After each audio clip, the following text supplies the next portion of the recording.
Hello guys, तो कैसे हैं आप लोग। तारीख आज 3 अप्रैल दिन बुधवार और हिंदी तिथि चैत्र कृष्ण पक्ष की नवमी है। और एनआर न्यूज में आप सभी का स्वागत है। चलिए बढ़ते हैं आज की तमाम बड़ी खबरों पर नजर डालते हैं। सबसे पहले तो आज 3 अप्रैल है और 3 अप्रैल को हिंदी रंगमंच दिवस के रूप में मनाते हैं। दरअसल 3 अप्रैल 1868 की शाम बनारस में पहली बार शीतला प्रसाद त्रिपाठी द्वारा कृत हिंदी नाटक जानकी मंगल का मंचन हुआ था और इसी की याद में बाद में जाकर के 3 अप्रैल को हिंदी रंगमंच दिवस घोषित किया गया है। चलिए अगली खबर देखते हैं। कोटपूतली राजस्थान में लोकसभा चुनाव 2024 के लिए प्रचार प्रसार के दौरान मंगलवार को प्रधानमंत्री नरेंद्र मोदी ने एक सभा में कहा कि दाल बाटी चूरमा और वोटर महाराज सूरमा। उन्होंने कहा कि 10 साल में जो हुआ वो सिर्फ एक ट्रेलर है, अभी हमें देश और राजस्थान को बहुत आगे ले जाना है। उन्होंने ये भी कहा कि उनका तीसरा कार्यकाल ऐतिहासिक फैसलों के लिए जाना जाएगा। चलिए अगली खबर देखते हैं। सुप्रीम कोर्ट ने आप सांसद संजय सिंह को दिल्ली शराब नीति केस में जमानत दे दी है, जो बीते साल अक्टूबर में गिरफ्तार हुए थे। ईडी ने कोर्ट से कहा कि उसे सिंह की जमानत से कोई आपत्ति नहीं है। इसी केस में राउज एवेन्यू कोर्ट ने दिल्ली के मुख्यमंत्री अरविंद केजरीवाल को भी 15 अप्रैल तक न्यायिक हिरासत में भेजा है। और यही रीजन है कि बीजेपी नेता बांसुरी स्वराज ने आम आदमी पार्टी से पूछा है कि क्या दिल्ली के मुख्यमंत्री अरविंद केजरीवाल की पत्नी सुनीता केजरीवाल अब दिल्ली की मुख्यमंत्री है। बांसुरी ने आम आदमी पार्टी से स्पष्ट करने को कहा है कि क्या सुनीता अब आधिकारिक तौर पर दिल्ली की मुख्यमंत्री है, क्योंकि मीडिया को संदेश देने के लिए वह मुख्यमंत्री की कुर्सी का इस्तेमाल कर रही है। चलिए अगली खबर की तरफ बढ़ते हैं। दक्षिण कोरिया का कृत्रिम सूर्य कहे जाने वाले nuclear fusion reactor Korea superconducting tokamak advance research device में 48 सेकंड तक 10 करोड़ डिग्री सेल्सियस की गर्मी पैदा कर रिकॉर्ड बनाया है। गाइस आप लगा सकते हो 10 करोड़ डिग्री सेल्सियस की गर्मी इसने पैदा की है। ये तापमान सूर्य के कोर के तापमान से लगभग 7 गुना अधिक। बहरहाल अगली खबर देखते हैं। भारतीय रिजर्व बैंक ने ऋण लेने वालों के लिए राहत देने वाला नया नियम 1 अप्रैल से लागू कर दिया है। अब तय समय में ईएमआई नहीं भर पाने पर आपको पेनल्टी के अलावा कोई भी अतिरिक्त चार्ज नहीं देना होगा। कई बार होता है कि बैंक वाले अतिरिक्त चार्ज भी लेते हैं। अब आपको किसी भी संस्था या किसी भी बैंक से अगर आपने लोन ले रखा है, उसकी ईएमआई अगर आपने टाइम से नहीं भरी, तो सिर्फ पेनल्टी के अलावा आपको कोई भी अतिरिक्त चार्ज नहीं देना होगा। चलिए दोस्तों अगली खबर आ रही है कि एसबीआई ने चुनावी बॉन्ड से संबंधित प्रक्रिया की जानकारी साझा करने से किया इनकार। चलिए दोस्तों अगली खबर देखते हैं। विश्वनाथन आनंद को पछाड़कर भारत के नंबर 1 शतरंज खिलाड़ी बने 21 वर्षीय Arjun Erigaisi. International chess federation ने अप्रैल महीने की रैंकिंग जारी कर दी है।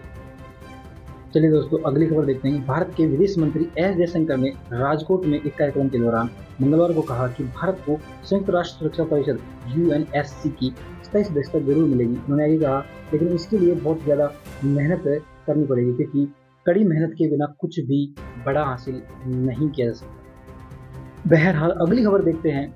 सुप्रीम कोर्ट ने पतंजलि आयुर्वेद के भ्रामक विज्ञापनों के मामले में मंगलवार को पेश हुए योग गुरु बाबा रामदेव और आचार्य बालकृष्ण को फटकार लगाई। पतंजलि द्वारा नया हलफनामा देने के लिए समय मांगने पर कोर्ट ने कहा कि यह बिल्कुल अवज्ञा है, किसी भी कोर्ट के आदेश का सम्मान होना चाहिए। उन्होंने रामदेव और बालकृष्ण से कहा, आपने सारी हदें पार कर दी है। इसके बाद उन्होंने उनसे माफी भी मांगी, लेकिन कोर्ट ने माफी अस्वीकार कर दी। और सुप्रीम कोर्ट ने यह भी कहा कि ये माफियां सिर्फ कहने के लिए हैं, बाकी इससे पहले भी आपको काफी बार वार्निंग दी गई थी। और दोस्तों आप सभी के लिए मैं इतनी मेहनत करता हूँ, चुन चुन करके न्यूज लाता हूँ, तो दोस्तों आप सभी से रिक्वेस्ट है कि प्लीज लाइक शेयर और सब्सक्राइब जरूर करें। बहरहाल अगली खबर देखते हैं। उद्योगपति अनिल अंबानी की अगुवाई वाली कंपनी रिलायंस इंफ्रास्ट्रक्चर ने JC Flowers asset reconstruction private limited यानी कि JCFARC से लिए कर्ज का हिस्सा चुका दिया है। इस घोषणा पत्र के बाद कंपनी के शेयर मंगलवार को BSE पर कारोबार के दौरान 52 हफ्तों के उच्चतम स्तर पर पहुंच गए हैं। चलिए अगली खबर देखते हैं। गूगल द्वारा लाखों लोगों का डेटा ट्रैक किए जाने को लेकर दर्ज 5 बिलियन के मुकदमे में गूगल समझौते को तैयार हो गया है और वह सर्च डेटा डिलीट करेगा। गूगल पर इनकॉग्निटी मोड में सर्च किया गया डेटा ट्रैक करने का आरोप है। समझौते के मुताबिक गूगल बताएगा कि वह इनकॉग्निटी में किस तरह का डेटा इकट्ठा करता है। चलिए मौसम से संबंधित अगला अपडेट है। IMD के मुताबिक अप्रैल-जून 2024 तक देश के अधिकांश हिस्सों में अधिकतम तापमान सामान्य से अधिक रहेगा और मध्य व पश्चिम प्रायद्वीपीय भारत में इसका सबसे बुरा असर पड़ सकता है। आईएमडी के डायरेक्टर जनरल मृत्युंजय महापात्र के अनुसार गुजरात, सेंट्रल महाराष्ट्र, उत्तर कर्नाटक, राजस्थान, मध्य प्रदेश, उड़ीसा, उत्तर छत्तीसगढ़ और आंध्र प्रदेश में हीट वेव का सबसे बुरा असर रहेगा। तो दोस्तों इस बार गर्मी पहले की बजाय अब की बार थोड़ी ज़्यादा पड़ने की संभावना है। चलिए अगली खबर देखते हैं। यूपी में एजुकेशनल टूर से लौट रहे स्कूली बच्चों से भरी बस पलटी, 4 बच्चों की मौत हो गई। दरअसल ये काफ़ी दुखद समाचार हैं। बहरहाल अगली खबर देखते हैं। यूपी में पुलिस की वर्दी पहनकर वाहनों की चेकिंग करने लगा मजदूर और पकड़ा गया। पुलिस ने पूछताछ की तो उन्होंने बताया कि मैं वतन के लिए कुछ करना चाहता था ताकि मेरा नाम रोशन हो सके। तो गाइज इस तरीके का कोई भी इलीगल कार्य ना करें और लीगल तरीके से ही देश का नाम रोशन करें। बहरहाल अगली खबर की तरफ बढ़ते हैं। चैट जीपीटी इस्तेमाल करने के लिए अब नहीं बनाना होगा अकाउंट। ओपन एआई ने ऐलान किया कि यूजर्स को चैट जीपीटी का इस्तेमाल करने के लिए अब किसी भी अकाउंट की ज़रूरत नहीं होगी। हालांकि लॉगिन वाले की तुलना में फ्री अकाउंट यूजर्स को लिमिटेड फीचर्स ही मिलेंगे, जिसमें कि साउंड प्रॉम्प्ट और कस्टम प्रॉम्प्ट जैसी सुविधाएं केवल उन्हीं लोगों को मिलेगी जिनके पास अकाउंट है। चलिए अगली खबर देखते हैं।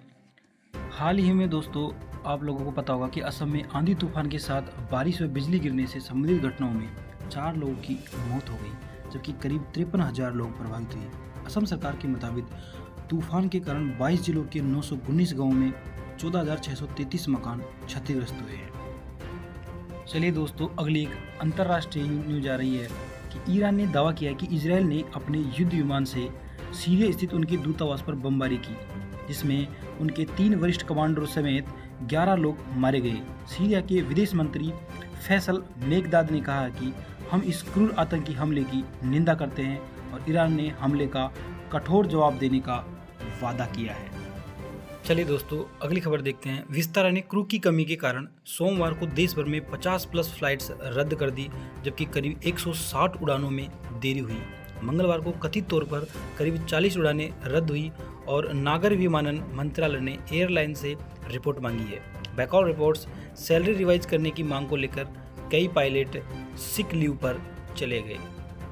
चलिए अगली खबर देखते हैं। कच्चा तीऊ द्वीप यानी कि ये एक 284 एकड़ का समथिंग ये टुकड़ा है जो 1974 में केंद्र सरकार ने दे दिया था इंदिरा गांधी के समय। तो उसको लेकर के ये विवाद काफ़ी दिनों से चल रहा है। तो इस पर श्रीलंका के मंत्री ने कहा है कि कच्चा तीऊ द्वीप वापस लेने को लेकर भारत से कोई अनुरोध नहीं मिला है। दरअसल 1974 में केंद्र सरकार द्वारा कच्चा तीऊ द्वीप को श्रीलंका को दिए जाने की रिपोर्ट पर विवाद के बीच श्रीलंकाई मंत्री जीवन तोंडामन ने कहा है कि कच्चा तीऊ द्वीप का नियंत्रण वापस लेने को लेकर भारत से कोई अनुरोध नहीं मिला है। उन्होंने कहा है कि श्रीलंका के साथ प्रधानमंत्री नरेंद्र मोदी की विदेश नीति जीवंत और एकदम स्वस्थ है। चलिए दोस्तों अगली खबर आईपीएल से आ रही है। आईपीएल 2024 के 15वें मैच में लखनऊ सुपर जायंट्स का सामना रॉयल चैलेंजर्स बेंगलुरु से था। यह मुकाबला बेंगलुरु के एम चिन्नास्वामी स्टेडियम में खेला गया। बेंगलुरु के कप्तान डुप्लेसिस ने टॉस जीतकर पहले गेंदबाजी का फैसला किया और लखनऊ ने 181 रन बनाए। जवाब में बेंगलुरु की पारी 153 रन पर सिमट गई। चलिए दोस्तों अगली खबर देखते हैं। कांग्रेस अध्यक्ष मल्लिकार्जुन खड़गे ने बुधवार को राज्यसभा से रिटायर हो रहे पूर्व प्रधानमंत्री मनमोहन सिंह को एक पत्र लिखा और खड़गे ने लिखा कि आप हमेशा मध्यवर्गीय परिवारों और युवाओं के लिए हीरो रहेंगे। जल्द ही लोग आपके शब्दों का महत्व समझेंगे। गौरतलब है कि 2 अप्रैल और 3 अप्रैल यानी कि आज राज्यसभा से 54 सांसद रिटायर्ड हो रहे हैं। चलिए तो गाइज अब न्यूज़ों को देते हैं विराम और मिलते हैं कल इसी समय ताज़ा तरीन खबरों के साथ। जिन्होंने चैनल को सब्सक्राइब नहीं किया वो सब्सक्राइब करें।